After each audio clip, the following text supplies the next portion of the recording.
Okay guys, so testing remap via K-line. So ECU ay BK60, so R15. So yun, kita nyo yung kaguluhan, no? Okay, so pasok tayo sa remapping. And then pasok tayo sa Yamaha. So ito pala guys, naka K-line ito.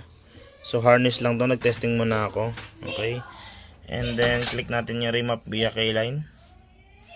Ayan, and then okay lang natin para mabasa yung kanyang data kung anong motor siya. Yun, so nakalagay dyan R15 version 3 2021, so 155cc. So ayun yung kanyang model, and then serial number, and then remapping. Ayun, so okay lang natin yan. And then ito yung pagpipilian natin sa remapping. Okay, so sa ngayon siguro guys, ang nailagay nila ditong, siyempre bagong update lang ito, lumalabas para siyang mayroon na siyang naka stock na program. So meron siyang original map, and then meron siyang mga yan naka-setup na. Sa ngayon wala pa tayo sigurong maipakita dito na yung natutuno siya, yung para sa professional mode. Ayun, so ito para sa mga nag-open pipe. So may nakaset na siya. Pansamantala siguro ito muna yung gagamitin natin. Soon siguro next update yan, lalagyan na nila ng ibang settings yan. Okay, so example, maglalagay tayo ng yan. So ganyan lang siya. And then hintayin lang natin siya mag-loading. Ayan. Setting parameters to flash data. Please wait.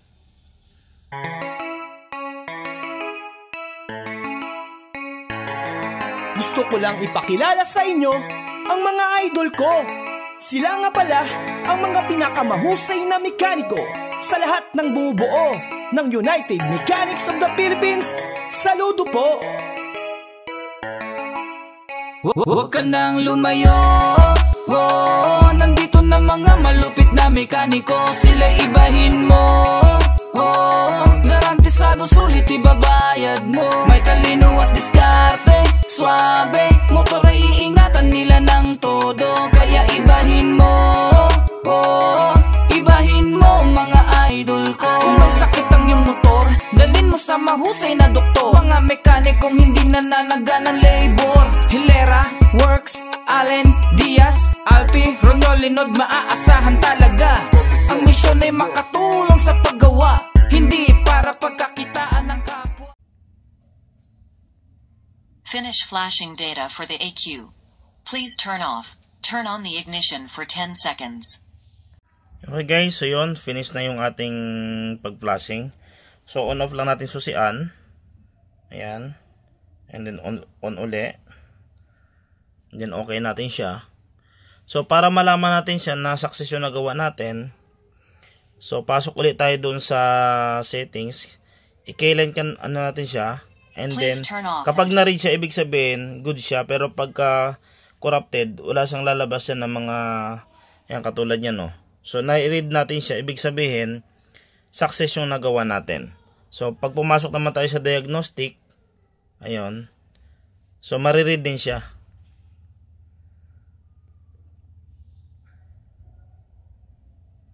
Ayan. So okay lang natin yan.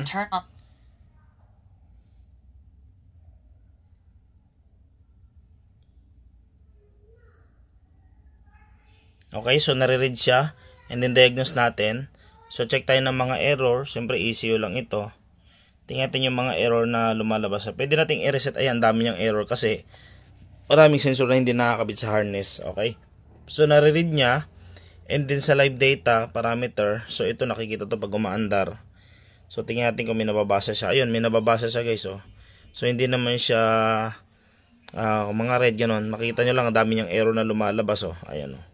So ibig sabihin good yung ating pagka-remap, successful.